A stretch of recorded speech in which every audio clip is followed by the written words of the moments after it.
શ્રી કૃષ્ણ મિત્રો, મહાભારતના યુદ્ધ પછી શ્રી કૃષ્ણે દ્રૌપદીને સમજાવ્યું કે આપણે દરેકને સમજવાની જરૂર છે. જાણો દુઃખનું કારણ. 18 દિવસના યુદ્ધે દ્રૌપદીની ઉંમરને 80 વર્ષ જેવી કરી દીધી હતી. શારીરિક રૂપથી પણ અને માનસિક રૂપથી પણ. નગરમાં દરેક જગ્યાએ વિધવાઓ જ હતી. પુરુષો માત્ર થોડા જ વજ્યા હતા. અનાથ બાળકો આજુબાજુ ફરતા દેખાઈ રહ્યા હતા. અને તે બધાની મહારાણી દ્રૌપદી હસ્તિનાપુરના મહેલમાં અચેત થઈને બેઠી હતી અને શૂન્યતા તરફ જોઈ રહી. એટલામાં શ્રી કૃષ્ણ ઓરડામાં પ્રવેશે છે. દ્રૌપદી શ્રી કૃષ્ણને જુએ છે અને દોડીને તેમને ભેટી પડે છે.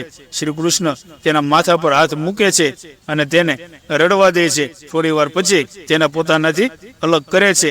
આ બાજુના પલંગ પર બેસાડે છે. દ્રૌપદી, આ શું થઈ ગયું રક્ષખા?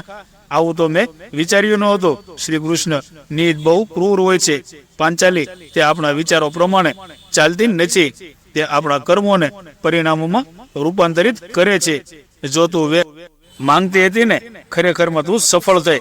દ્રૌપદી, તારું વેર પૂરું થયું. માત્ર દુર્યોધન અને દુશાસન જ નહીં, બધા કૌરવો સમાપ્ત થઈ ગયા. તારે તો ખુશ થવું જોઈએ.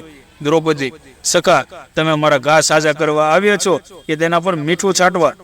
શ્રી કૃષ્ણ, ના દ્રૌપદી, હું તને વાસ્તવિકતાથી વાકેફ કરાવવા આવ્યો છું.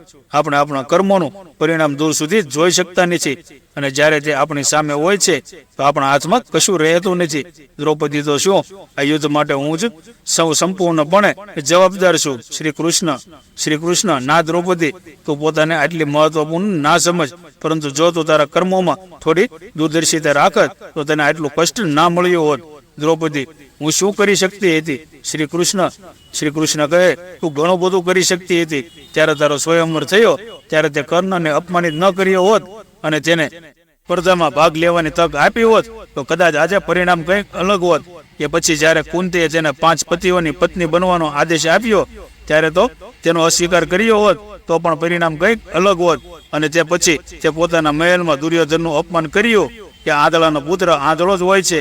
જો આવું ન કહ્યું હોત તો તારું ચીર હરણ ન થયું હોત તો પણ કદાચ સંજોગો અલગ હોત. આપણા શબ્દો પણ આપણા કર્મો હોય છે. દ્રૌપદી, આપણે બોલતા પહેલા આપણા દરેક શબ્દોને તોલવા ખૂબ જ જરૂરી હોય છે. નહીં તો તેના ખરાબ પરિણામો માત્ર આપણને જ નહીં પરંતુ આપણે આસપાસના આખા વાતાવરણને દુઃખી કરે છે. દુનિયામાં મનુષ્ય જ એકમાત્ર એવું પ્રાણી છે કે જેનું ઝેર તેના દાંતમાં નથી, શબ્દોમાં હોય છે. તેથી સમજદારીપૂર્વક શબ્દોનો ઉપયોગ કરો. કોઈની લાગણીઓને ઠેસ ન પહોંચે તેવા શબ્દોનો ઉપયોગ કરો, કારણ કે મહાભારત આપણી અંદર જ સમાયેલું છે.